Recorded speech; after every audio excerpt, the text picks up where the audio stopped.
Hey guys, Tierra, Neubaum here, and we're hanging out at the Hyatt Regency Lost Pines Resort and Spa. We've made our way to Sushi by Scratch Restaurants. Michelin-star chef Phillip Frankland Lee hanging out with us. How are you? I'm wonderful. How are you? Good to see you. Always glad to be on 600 acres eating some sushi. So for people not familiar, this is a 17-course omakase. Can you break it down for us? Yeah, so we do a 17-course omakase-inspired tasting menu. So typically, when you go to a sushi restaurant or a Japanese restaurant that serves sushi, and they've got a menu and they ask you what you'd like, if you don't want to choose, you can say omakase, which means I trust you, you choose for me.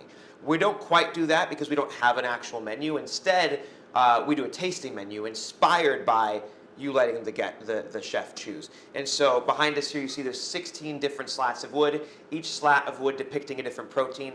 That is the menu. So we do 16 courses of nigiri followed by a beautiful dessert that my wife Margarita makes. Yeah, so we do this, it's about a 2-hour experience. It's just 10 guests who sit directly up to our cutting boards, Love it. As you can see here. And today I'm going to do sort of an abbreviated version for you. So I've got 4 of the 16 courses coming for you. Okay, chef, what's first? So what is first is going to be one of my favorite courses. So this is actually the very first dish I ever came up with back in 2016 when I opened the first location of this restaurant in Los Angeles. And that's going to be some hamachi. So hamachi, also known as or Japanese yellowtail, also known as hamachi. This one, what I do is, I actually, when I was coming up with the idea for a sushi bar and sushi by scratch restaurants, I started doing a lot of research. I mean, I've been researching, sushi and reading about it and studying it since I was about 13 years old, actually, when I decided I wanted to be a sushi chef.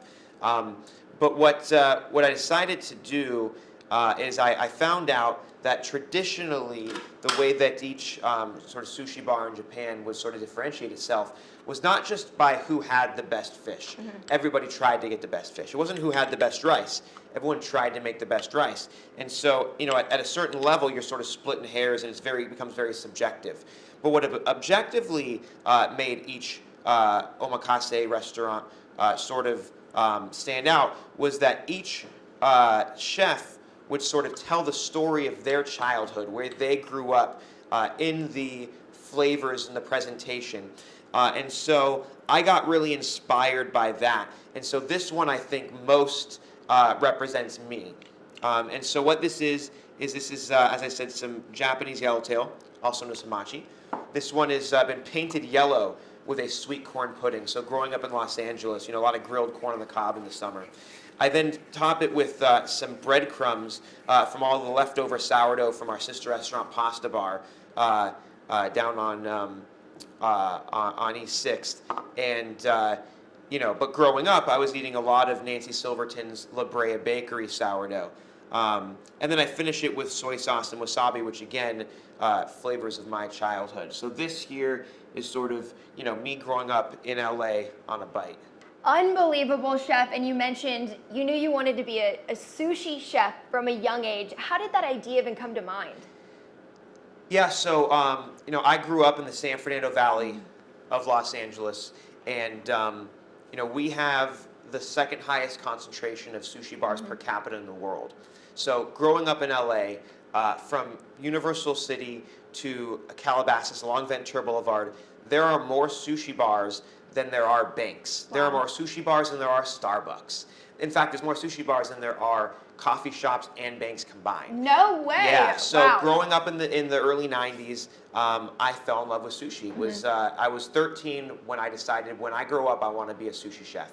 And so I started buying books. I grew up, like I said, and right across the street from my house was an Asian market where you could buy sushi grade fish. And I would go in, I would buy little, loins about this size. I would buy, rice. I would buy soy sauce. I'd buy little packets of the fake wasabi that we all love. And then I would go home and I would make sushi for my family, for my friends. And as I got a little older, I started making sushi for girls. And it's probably how you can tell I punched up a little bit. Well, oh my gosh, and you have wowed all of Central Texas with your sushi, your restaurants, and And you're wowing us with just a small preview of this 17-course omakase. What's next? Yeah, so next is another dish. Again, this is all sort of about telling, my story. And so next up here, this is going to be another dish that was really important to me growing up. And so, I said that when I was about 13 is when I decided I want to be a sushi chef. This next dish is actually an homage to perhaps the dish that inspired me to want to do that. And what exactly was that? Yeah, so there's a restaurant called Katsuya that originally opened in, I think, like 91 or 92 in Studio City, Los Angeles, in the San Fernando Valley. And they came up with a dish that quickly became sort of synonymous with the Valley. Today, 30 years later, every sushi restaurant in the Valley has this dish. Now, they don't have it the way that we do it because we specifically are doing sort of our interpretation, but they have what's called seared albacore with crispy onions and ponzu. Okay. It's typically a sashimi dish, but I'm not a sashimi guy. I'm very strictly a nigiri guy. I love the nigiri as well. And so what they do is they sear the albacore, they serve it swimming in ponzu, and then they finish it with crispy onions. So what I decided to do is actually take this wild-caught albacore from Canada, and what I do is I rub it down with roasted garlic and sea salt, and then I wrap it in nori that's been soaked in unfiltered sake. And then what I do is I take it and I grill it over almond wood. And what happens is it steams the sake into the fish, but the wet seaweed actually protects the flesh, so it looks quite raw, even though it is slightly steamed with the flavors of the sake. Unbelievable. And I do have to say, the sweet corn jam that we had on top of the hamachi sweetened it up phenomenal. The breadcrumbs, a nice little crunch. So ready for bite number 2. Absolutely, thank you. Well, good amount of ponzu, as you saw here, because Katsuya actually is like serves it almost like a soup. So much ponzu, and then a little bit of fresh wasabi. Of course, we don't use the horseradish with the food coloring in it. We only use freshly grated wasabi, and then crispy onions as Katsuya does as well. So this is sort of my interpretation of the dish that inspired me to want to become a sushi chef. And Chef, you said this is the bite that inspired it all. What does the success mean to you? You have a couple Michelin stars. You've opened several restaurants. How does it feel? Yeah, so it feels amazing. This is the dish that sort of inspired this journey. So this is our interpretation of Katsuya's very famous seared albacore with crispy onions and ponzu. Today we have 6 locations of this restaurant. We have 8 restaurants total, my wife and I in our company. And it feels fantastic. We moved to Austin in 2020, and we have 2 restaurants in town today. And by next year, we're going to be up to 4 or 5 restaurants in Austin. This is our new home, and we're super excited to be here. Congratulations. Love the crispy onions on top of that, and I love the seared flavor. You can taste that. You mentioned it looks like it's raw when you're looking at it from the outside, but also all of this just tastes so clean and so fresh, and fresh is a big part of this. Absolutely. People might think, oh, we're landlocked, but there's airplanes now. And so not everybody realizes that. The fish that comes into Austin is the same fish that comes into LA, New York, anywhere. So what happens is we actually work with a broker who has a stall at the Toyosu market in Tokyo. Used to be called Tsukiji. They shut it down, moved it across town, and it's now called Toyosu. So we actually have a gentleman who goes to the auctions every morning, and he hand selects all of our fish for all of our locations.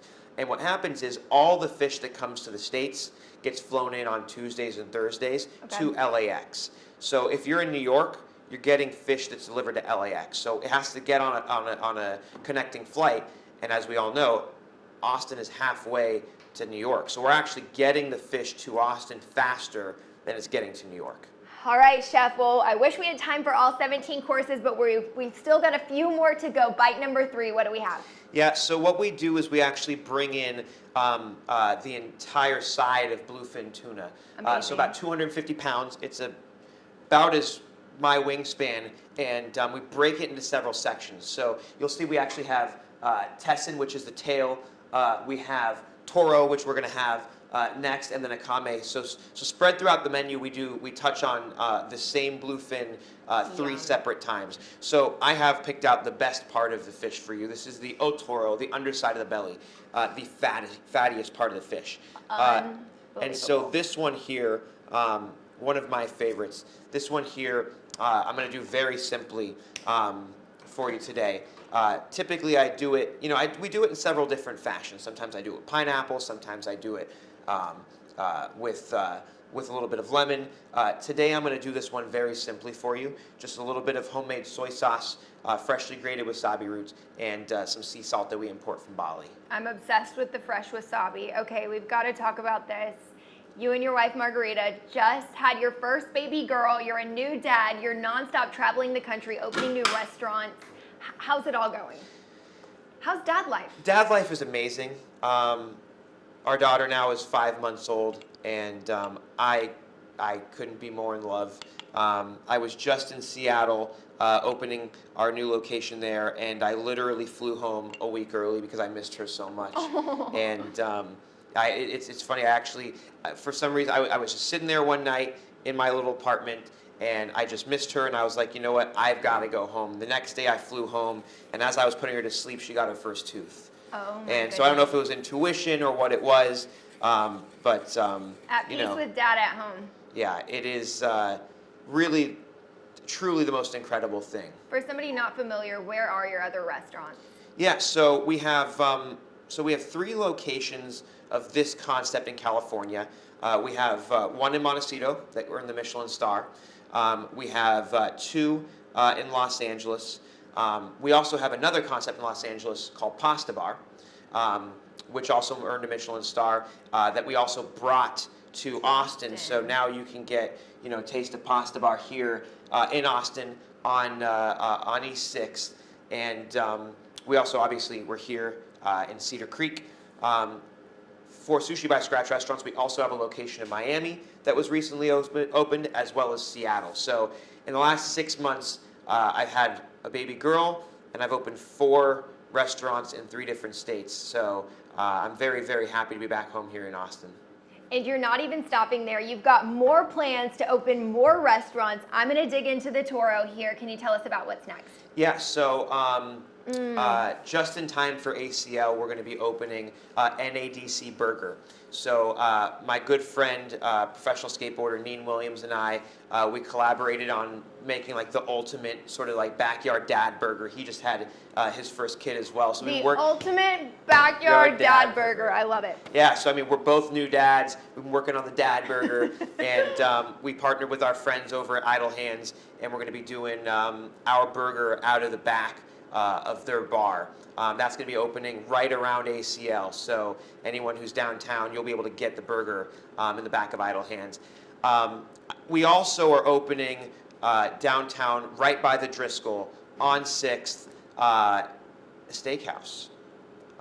You guys can't stop. Won't be stopped. I have a problem. So good. I have a problem. Well, and it's funny because, we do this with sushi, we do this with pasta, we do this with, all sorts of different things.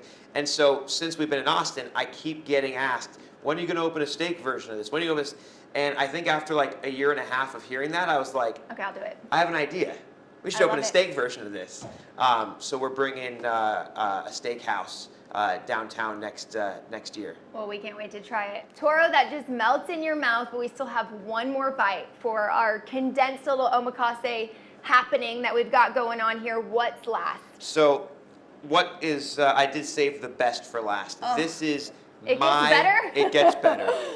We don't usually lead with the best. That would be a little bit, so the next course is my personal favorite course. Okay. It's been on the menu since day one, the first location. This is a dish that is on the menu at every location we have. Wow. It will never come off. This is roasted bone marrow. So bone marrow is not typically found on sushi menus, but after you eat it, you're going to ask yourself why, and I ask myself why as well. This is very, very special, and this location here in Austin is a very special version of this bone marrow because we work with a ranch called Iron Table. It's the only full-blooded Wagyu in all of Texas. Wow. I actually recently found out that Wagyu, in order to be FDA approved to be called Wagyu, only needs 21% genetics of the DNA. Interesting. Which is why when you go to the store, oftentimes Wagyu can range from being like kind of not good to freaking amazing. Yes. That's why. So this is the Good to only know. 100% full-blooded Wagyu in coming out of Texas. 100% And so 100%.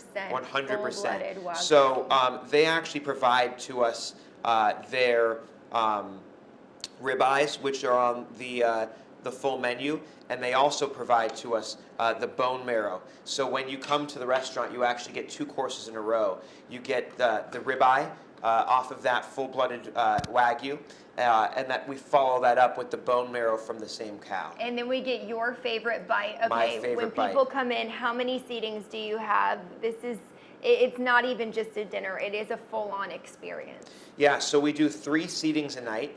We do a 5 o'clock, a 7:15, and we do a 9:30. So for every set of guests, we invite them to come in 20 minutes prior to their scheduled seating time. They start out in the lobby with a welcome drink, and then we bring them in. All 10 guests at the same time. We all sit together. We all dine together. It's about a 2-hour experience. After they finish the 16 courses, if they are still hungry, you all have the option to maybe add a couple of bites, time permitting. Time usually does permit. So we always recommend to anyone who wants to sort of go crazy. Go crazy. Come to the 9:30. Okay. Because sometimes the 9:30s, they go till like 2 o'clock in the morning. Because Okay. we'll just keep feeding you as long as you want us to keep feeding you. As a morning reporter, I may as well just stay up all night at that point. But that sounds absolutely fantastic. So what are we topping this with? So what we do here is a very special technique for the bone marrow. So oftentimes you're going to get bone marrow and you're used to it being like soupy or like very like almost like gelatinized.